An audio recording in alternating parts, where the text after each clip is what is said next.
Hi guys, welcome back to Giddy Up Mate, a place where we inspire each other to take action and to work towards our personal growth. In today's video, I want to share with you how we can design our best life based on everything that I've learned from listening to various podcasts, by reading a number of books, and by doing a lot of research and through my life in general. So this video is going to be pretty much a summary of a lot of the previous videos that I've shared over the last few weeks. I have shared some really big topics, big concepts in my past few videos, and this video is going to be putting everything together, bringing it all together in one place, so that you can very easily apply these big concepts in your life in a very easy way. So let's get started.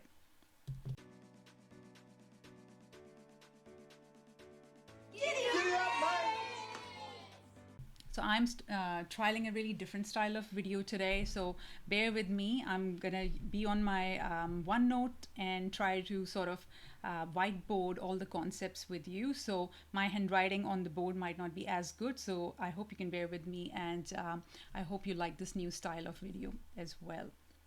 So let's get into it.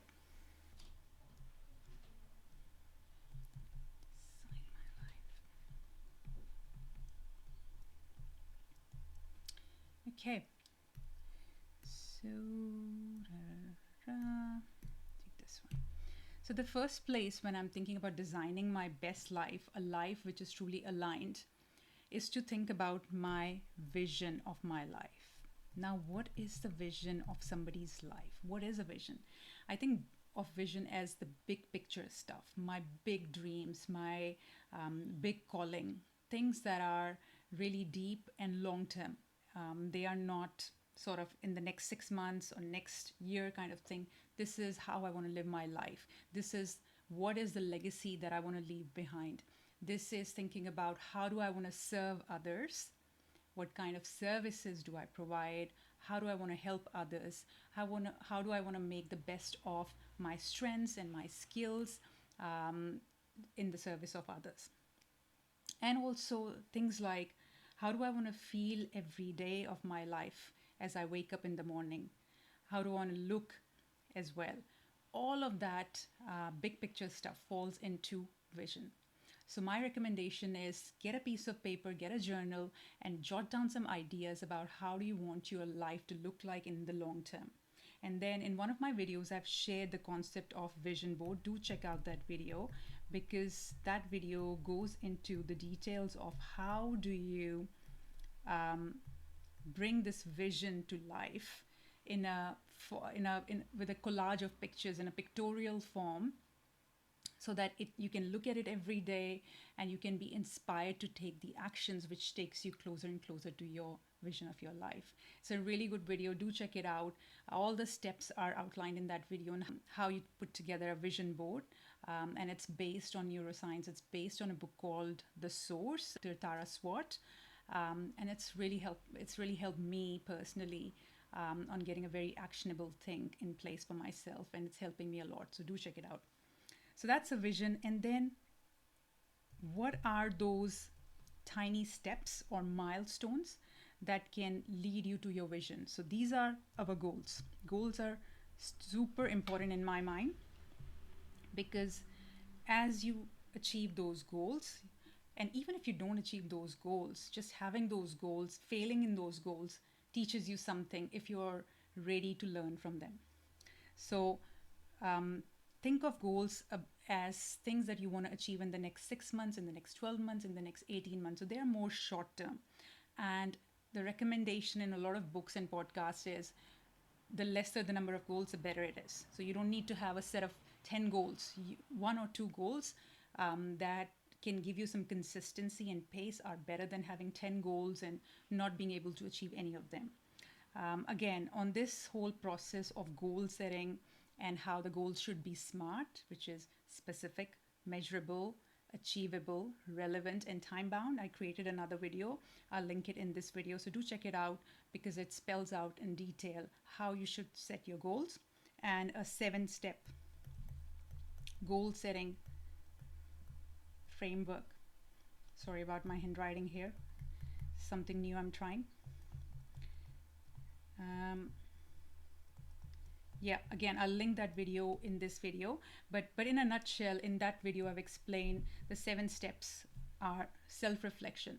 So you start by thinking about your past goals, the goals that you were able to achieve, the goals you weren't able to achieve, and think about why not. Okay? And bring all those learnings into your upcoming goals. So it's very important that we learn from our failures and apply those learnings in our life and future. Self reflection, the second thing is documentation. A lot of goal setting books share that it's really important to document your goals somewhere. It's not just enough to verbally say your goals, but you need to write them down in a journal, in a tracker somewhere, so that you can really tell yourself that you're serious about achieving those goals. So, self reflection, documentation of the goals, and then tracking progress. Tracking progress is really important to incentivize yourself so that you can see that you're ticking those boxes, you're moving forward, and that is going to build momentum. So it's really important to track progress. Then a reward system to be in place. How are you going to incentivize yourself when you achieve those goals? It's really important to think about that. Next one was having an accountability partner or a buddy, someone who can keep you motivated, keep you in check, make sure you're keeping your promise to yourself. So it's really important to have that buddy in place, or a community of people is even better. So yeah, think about who can be that person who can make sure you're on track with your goals. So 1, 2, 3, 4, 5. And the 6th one was environment design. It's really important that your environment around you supports you in achieving your goals, okay, and making progress. So think about how you, the place where you live, the room where you do most of your work, how do you design it in a way that it reduces friction and it helps you move forward and take those steps. And finally, very important step is communicate. It's very important for us to share our goals with our family, with our friends, the close network of people that you call your inner circle, because then they can help you, encourage you, and support you in achieving your goals. And if they're not able to do any of those things, at least hopefully they will try not to be an unintentional roadblock for you. So it's really important to make sure you're communicating with your people around you. So all these details you can find in that video. I'll link it. Going back here. So when I design my life, again, I think about the big picture stuff, my vision. I think about my goals that I need to achieve. And then I think about the foundations, okay, the fundamental stuff. So what are the foundations? Every person, for the goals that they want to achieve, there is a certain identity that you would have to imbibe to be able to achieve that goal. For example, if you want to be a person, who collects a lot of knowledge, then you probably want to have the identity of a reader, a person who reads a lot, or researcher who researches a lot. So what is that identity that you want to be in order to achieve your goals? Think about that, document that, because that's what you want to become, right? Your identity. And then the other very important thing is your values. A lot of people don't know what their values are. It's very important for you to understand things which you value, okay, and why you value them, because they help serve as the GPS of your life. They give you direction in life. They help you make decisions. So your values can be family, career, ambition, travel, any number of things. It's important to at least know your top 3 values at least, and share that with your people around you so that they can understand what's important to you. It's probably a good idea to be curious about the values of your people around you so that you know how to communicate with them and so that you understand what's important to them. Okay? And the third one is beliefs. Again, sorry about my handwriting here. I will improve on this over time, but for now, just bear with me. Beliefs are really important. What is a belief? Belief is something that you have accepted and that you hold to be true with complete certainty. It's the most um, closest form of truth for you. Okay, your beliefs can be good and helpful, and your beliefs can be limiting. So it's really important to understand if you have any limiting beliefs that are holding you back. Okay, beliefs are like this filter which is in front of our eyes. As we walk through the life, all the decisions we are making, how the direction that we are taking, we take them through that lens. So it's really important to think about those beliefs that you have, whether they're good, whether they're serving you, or whether they're limiting, etc. Okay, again, I've done a full video on this topic. Do check it out because that goes into a lot of depth on this. So as I bring this into the loop, if I understand my foundations as a person, the identity, my values, my beliefs, if I understand that really well, and I have a system in place to sort of track and manage all my goals, which then leads me to my overall vision. Once you put this together and you start living like this, I can guarantee you will feel like you are living a life which is more aligned, which is more purposeful, which is more uplifting.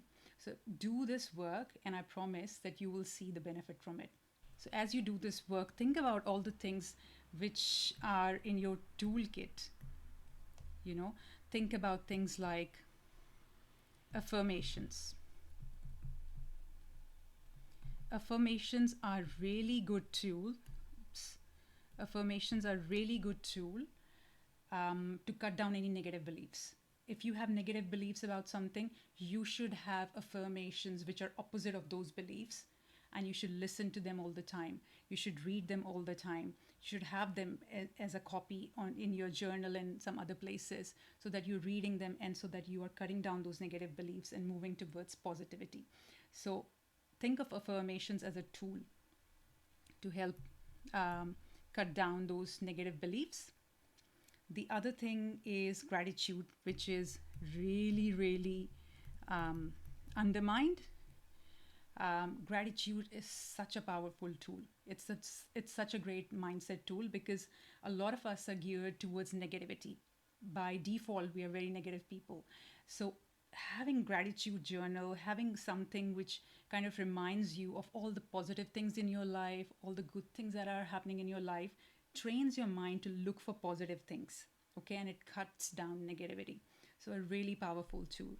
And finally, abundance mindset.